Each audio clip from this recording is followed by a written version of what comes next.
Buenos días, buenas tardes o buenas noches. Un saludo tenga usted, amable televidente. Bienvenido a la clase número 24 en este tu canal Learn Spanish Easy and Fast. Hoy aprenderemos a conjugar los verbos en el modo indicativo antecopretérito. No te pierdas esta clase, está muy buena. Let's start.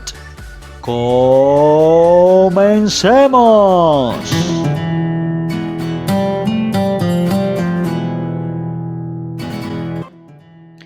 Alright, my friends, like I told you in the previous lesson and also in the lesson 16, we have three groups in Spanish of verbs, okay?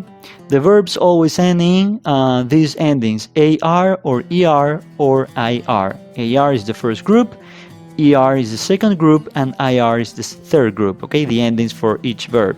And we have, for example, these examples like hablar, comer, and vivir. When we conjugate a verb in Spanish, we first need to identify who's performing the action. This is the subject. And here we have the different subject or different personal pronouns that we have in Spanish. For the singular, we have yo, tú, usted, él, and ella. And for the plural, nosotros or nosotras. Remember that nosotros is a group that I am included and is only composed by men, or is also composed by men and by women. It's a mixed group. Or I can say nosotras if I am included in that group. It's like we in English, but the group is only composed by women.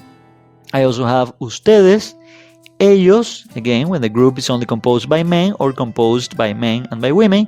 And finally, ellas, when the group is only composed by women. To conjugate an infinitive, you need to remove the final two letters and add the appropriate ending. To find the appropriate ending, you need to be sure in which tense you want to speak. Today we will study the Antecopretérito tense. Now, let's look at the first group, the group that ends in the letters AR. Here we have verbos regulares en el tiempo antecopretérito. AR verbs. Example, hablar. And you can see that the ending is the same for all the subject pronouns, and is the ending ADO, or the pronunciation in Spanish, ado. But here it changes a little bit in respect to the previous tenses, because I have to add another word, and is the conjugation of the copretérito tense of the verb haber. So before the verb, in this case hablar, I have to add the conjugation of the copretérito tense haber. So I say, for example, yo había hablado, tú habías hablado, usted había hablado, él había hablado, ella había hablado, nosotros habíamos hablado, o nosotras habíamos hablado, ustedes habían hablado, ellos habían hablado, or ellas habían hablado. This is similar to the past perfect in English. Yo había hablado is like I had spoken. Tú habías hablado is like you had spoken, and so on.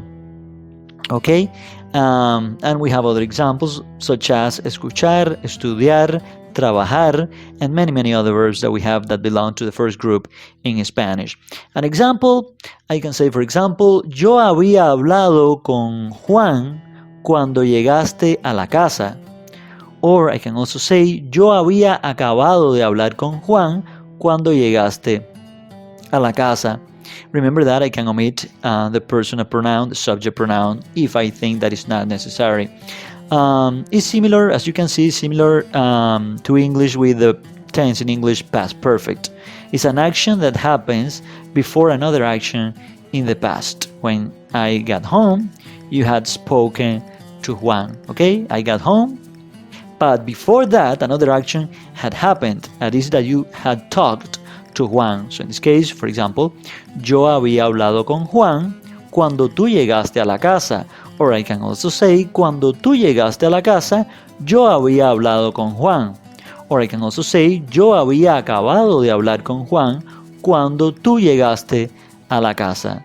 I just talked. I had just talked to or spoken to Juan when you got home. All right? And now let's look at the second group. And this group that remember is for the ending ER, for the verbs that end in the letters ER or er in Spanish. For example, the verb comer. And it happens something similar. But instead of ado, I have the ending IDO, or in Spanish, ido. But as in the exactly as the previous in the previous group, I have to add the conjugation of the copretérito tense of the verb haber. Alright? So I say, yo había comido, tú habías comido, usted había comido, él había comido, ella había comido, nosotros habíamos comido, o nosotras habíamos comido, ustedes habían comido, ellos habían comido, and ellas habían comido. For the verb haber is exactly the same conjugation as in the previous group, and the only thing that changes is the termination or the ending of the verb. In this case, comer, I have to remove the final two letters ER and I add IDO or ido in Spanish. And we have other examples such as aprender, comprender, correr, and many other verbs that we have in Spanish. And for example, similar to the other group, I can say, yo había comido cuando fui a tu casa, or ellos habían comido cuando jugaron béisbol. All right? They had eaten when they played baseball. They played baseball, but before of that, another action had happened. Is that they had eaten. All right? Is similar to English. And now let's look at the third group. And the third group, remember, that is the group that end in the letters IR or ir in Spanish. And we have, for example, the verb vivir, that means to live in English. And is exactly as the previous group. In this case, the second group and the third group have exactly the same conjugation, both for the verb haber and also for the main verb. So I say, for example, yo había vivido, tú habías vivido, usted había vivido, él había vivido, ella había vivido, nosotros habíamos vivido, o nosotras habíamos vivido, ustedes habían vivido, ellos habían vivido, or ellas habían vivido. And we have other examples such as discutir, permitir, abrir, and many other verbs that we have in Spanish. And an example similar to the other one. For example, I can say, yo había vivido en Milán antes de mudarme a Roma. I had lived in Milan before I moved to Rome. I don't know, it's the example that I can think of right now. I don't know why I chose Italy when we are talking here about Spanish, but it doesn't matter. It's an example. So it's similar to the past perfect in English, all right? And now we have the third group, one next to each other, so you can see the differences. In this case, it's very easy to remember because the only group that is different is this first group. The three groups share the same conjugation for the verb haber, and the only difference is for the main verb. But the first group, the only that changes because you have to remove the final two letters AR, and you have to add the termination al.